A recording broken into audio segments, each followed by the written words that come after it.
Армысыздар қадірлі көрермен, бүгінгі Майталман хабарының қонағы Қызылорда облысы Әділет департаментінің Қызылорда қаласының бірінші мәжбүрлеп орындау жөніндегі аумақтық бөлімінің филиалының мемлекеттік сот орындаушысы Айбосынова Әлия Ахметқызы. Әлия Ахметқызы, қош келдіңіз. Жалпы осы алғашқы сауалымыз, мемлекеттік сот орындаушының негізгі функциялары, қызметтері қандай? Осы тұрғысында айтып берсеңіз.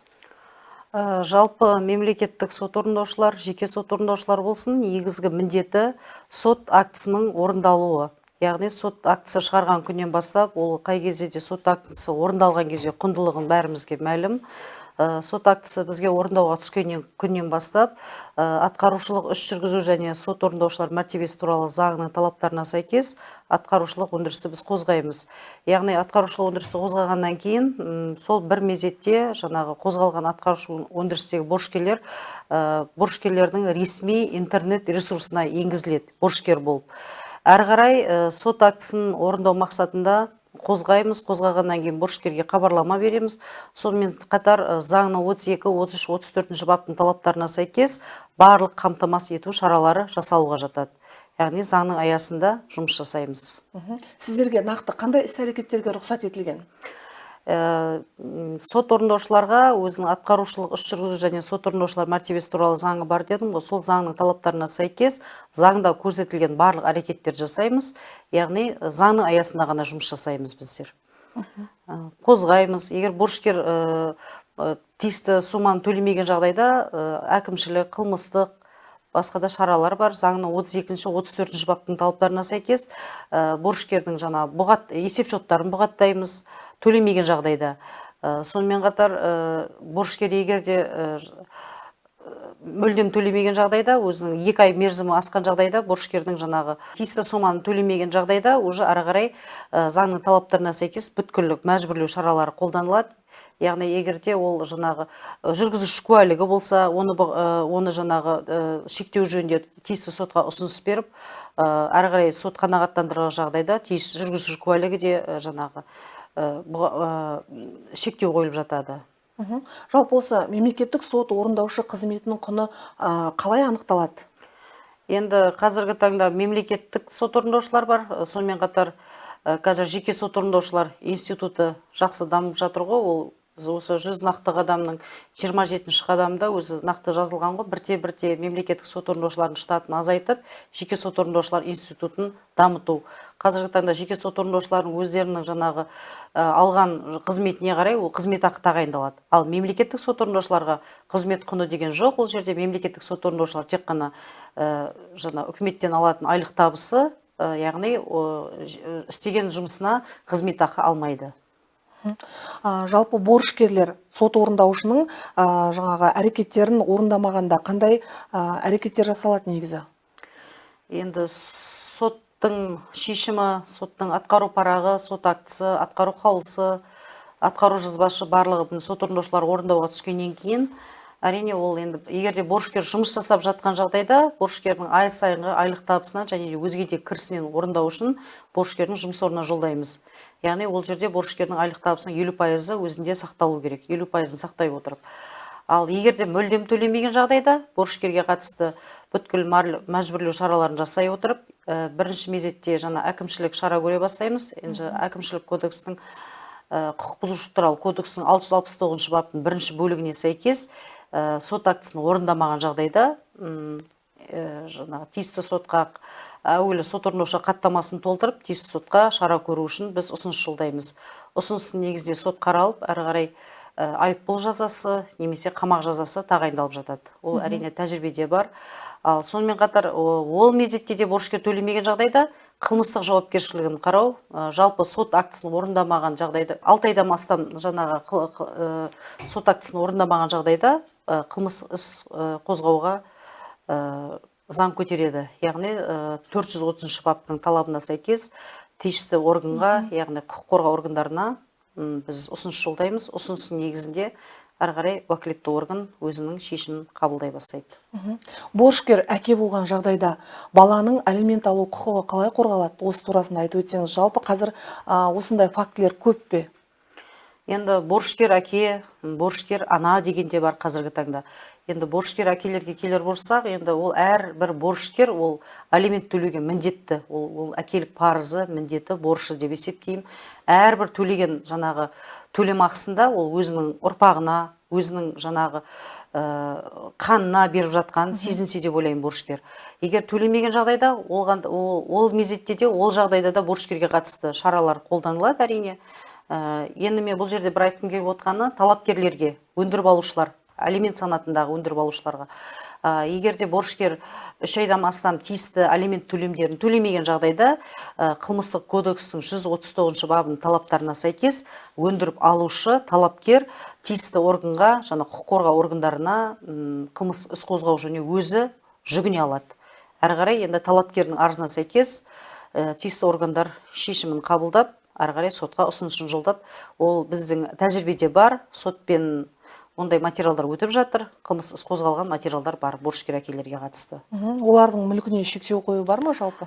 Енді егер де борышкер тиісті алиментін төлемеген жағдайда, әрине ол борышкердің атында жылжитын, жылжымайтын мүлк анықталған жағдайда бір мезетте, жаңа мен алдында айтып кеттім, қамтамасыз ету шараларына жатады. Бір мезетте атқарушылық өндірістер қозғалған күннен бастап, уақыттан бастап бір мезетте бүткіл қамтамасыз ету шаралары жасалуға жатады. Мүлкі болған жағдайда әрине бір мезетте біз мүлкіне шектеу қоямыз. Автокөлігі болса автокөлігіне шектеу қоямыз. Сонымен қатар есеп шоты, банктік есеп шоттары болған жағдайда сот орындаушы қаулысын қабылдап прокуратура органына санкциялауға жібереміз. Ол бір күннің ішінде санкцияланған жағдайда борышкердің мүлкі есеп шоты бұғатталып, әрі қарай ақша қаражат болған жағдайда уақытша ұстау депозиттік шот бар, департаменттің соған келіп түсіп жатса, біз талапкерлерге тиісті сомасын аударып беріп отырамыз. Бұл енді қазіргі қоғамдағы өзекті мәселе. Жалпы борышкер әкелердің осылай өз талаптарын орындамағаны, жалпы осы борышкер әкелердің болуы, отбасылардың осылай қиын жағдайға тап болуы, жалпы осы көрсеткіш статистикаға сүйене айта аласыз ба? Борышкер әкелер қатары жылдап өсіп жатыр ма? Қай деңгейде? Және оған себеп не деп ойлайсыз? Енді қазіргі таңда енді статистикаға сүйенетін болсақ, енді жылда өсіп жатыр ғой, ол өйткені ол соттың шыққан актісі ғой, ол сот актісі қалай шығады, орындауға түседі, ол статистикада жылда өсіп жатыр. Ол енді өскенмен бірге көп нәрседе, көп жерде медиативный медиацияға келіп талапкерлер өзара келіскен жағдайда істі тоқтатып та жатады. Ол енді әркез әрқалай. Жалпы енді бұл борышкер әке өз міндеттерін толық орындамаса, балаға қандай қосымша қорғаныс шаралары жасалады? Енді бұл жерде балаға қосымша қорғаныс шаралары енді заңмен көрсетілмеген ғой, енді заңға сәйкес тек қана бұл әкенің міндеті, борышы, тек қана әкенің міндеті деп ойлаймын. Заңмен әрі қарай мемлекет тарапынан жаңа сот орындаушылар әкесі төлемеген жағдайда баласына алимент төлеп береді деген ол заңда көрсетілмеген. Сондықтан ол әр әкенің өзінің парызы деп ойлаймын. Әкелік парызы. Әкелік парызы, борышы. Жалпы борышкерлердің төлем қабілетін анықтау қалай жүргізіледі жалпы?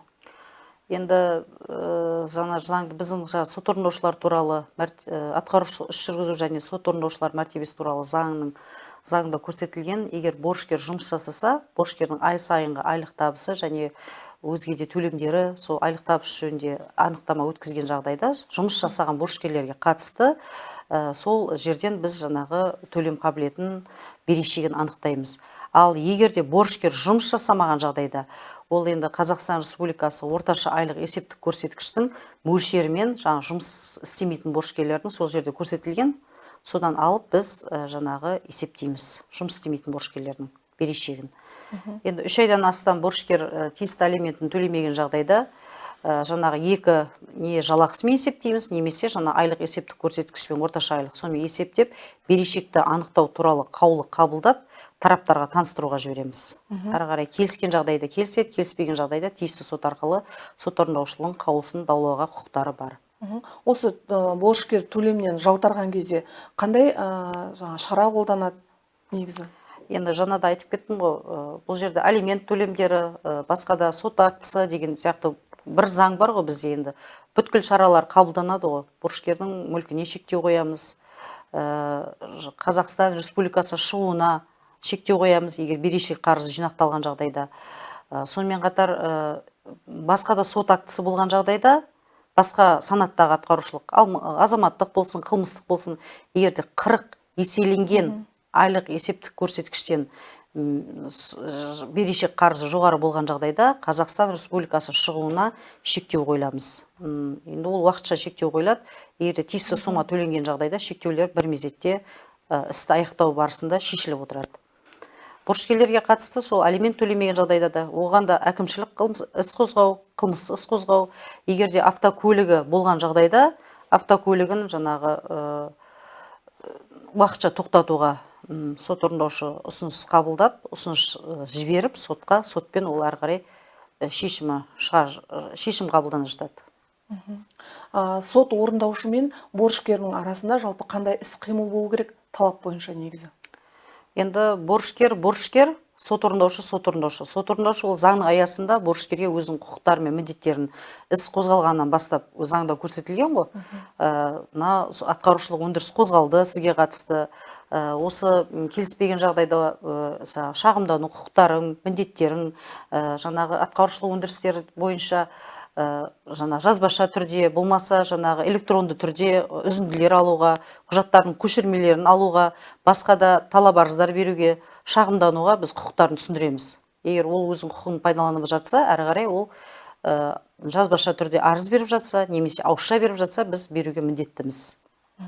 Жалпы сала, күрделі сала, жауапты сала, белгілі Али Ахметқызы, бір өміріңізге қауіп төнген сәттер болды ма? Борышкерлермен осы жаңағы түсіндіру барысында, немесе осы жұмыс барысында бір денсаулығыңызға нұқсан келген, өміріңізге қауіп төнген сәттер, борышкерлер тарапынан бір қауіпті жағдайлар, оқиғалар орын алды ма?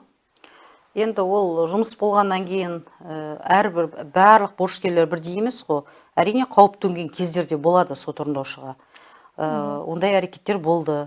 Мәселен қандай айтып өте аласыз ба? Мәселен енді борышкердің үйіне барамыз, сот орындаушылар енді жаңағы қасына приставы жоқ, біз кейбір жағдайда жаңағы құқық қорғау органдарының учаскелік полицейлерді көбіне ертіп барамыз. Ол кезде енді шамалы жеңілірек болады. Кейде ол уақытында келе қоймайды. Мысалы, жеке жайларға барған кезде, болмаса басқа да үйлерге барған кезде иті болады, итін жіберіп қою мүмкін деген сияқты. Болмаса қоқаңлығы көрсетіп, сондай бір ұруға шейін баратын әрекеттер әрине болады борышкер тарапынан. Ол кезде біз енді барынша заңдылықты сақтап, ешқандай өзімізді неге жібермейміз, ол кезде 102-ге звондаймыз, сосын өз тарапымыздан әрекеттерін жасап отырамыз. Шараларды қолға аламыз. Түсінікті. Али ханым, осындай жауапкершілігі мол жұмыста қызмет атқарып келе жатсыз. Қанша уақыт болды жалпы? Енді осы жауапкершілігі жоғары дейсіз ғой, сот актісі өзі орындалығымен, бір жағынан қызығымен, қиындығымен, қиындығы мол, жауапкершілігі мол қызмет қой сот орындаушы. Бұл жерде мен өзім ұнайды әрине жұмысым. 23 жылдан бастап осы бір салада мемлекеттік сот орындаушы қызметін атқарып келем. Осы қолымызға диплом алғаннан бастап сот орындаушы деген қызметпен келе жатырмыз. Бір салада. 23 жыл, біраз аз жыл емес, біраз уақыт. Енді осы уақыт аралығында енді әйел заты ретінде қазір отбасылысыз, осы жұмыспен отбасын қатар алып жүру көбіне осы әйел азаматтарға қиындық тудырып жатады деп айтып жатады. Уақыт жағынан соның барлығы, мысалға сіздің жұмысыңыз уақытпен санаспайтын жұмыс деп айтсақ болады, білуімше. Қалай үйлестіресіз отбасында? Жұмыста білікті маман болсаңыз, отбасында қандай анасыз жалпы? Уақытты қалай үнемдейсіз? Енді уақытты үнемдеу келген кезде 8 сағат үкіметтің берілген өзінің уақыты бар. Сол уақытта жұмыста боламыз. Кейбір жұмыстан тыс боламыз деп қазіргі таңда енді істің ауқымы өте жоғарыда емес қой мемлекеттік сот орындаушыларда. Өйткені жаңа айттым, жеке сот орындаушылар институты құрылып, қазір олар жұмыс жасап жатыр. Өзіміздің 8 сағат уақытымызда жұмысымыз жасап, үйімізге қайтамыз, бала-шағамызға қараймыз. Уақытымызды барынша үнемдеуге тырысамыз. Бар жұмыстағы, бар ауыртпалықтарды жұмысқа тастап, үйге келген кезде ана ретінде, қызметкер екеніміз ұмытамыз. Күйеуіміздің жағдайын жасауға, бала шағамыздың жағдайын жасауға тырысамыз. Тамаша. Сіздің осындай жаңағы пайдалы ақпаратпен бөлісіп, уақытыңызды бөліп келіп жатқаныңызға үлкен рахмет айтамыз. Алда жаңа жыл келе жатыр, 2026 жыл. Өзіңіздің ізгі тілегіңізді жолдасаңыз болады. Бағдарламаңыздың аты Майталман деген хабары. керемет. Енді Майталман сөзінің синониміне келер болсақ, ол өз ісінің шебері, білгір, мықты деген сөзді береді екен. Осы бағдарламаның қонағы болғаныма мен Арай ханым өте қуаныштымын. Енді осы алда келе жатқан барша қазақстандықтарды, осы жерлестерімді барлығын жаңа жыл мерекесімен, келе жатқан жаңа жыл мерекесімен құттықтаймын. Елдеріне, отбасынан аманшылық, береке, бірлік, қызметте табыс, сәттілік тілеймін. Рахмет, Али Ахметқызы. Құрметті көрермен, біздің Майталман хабарының кезекті шығарылымы тәмам. Қазақстан Халық партиясы Қызылорда облыстық филиалының демеушілігімен бүгінгі шығарылымды аяқтаймыз. Келесі кездескенше сау, саламатта болыңыздар. Бар болайық, бай болайық, аман болайық.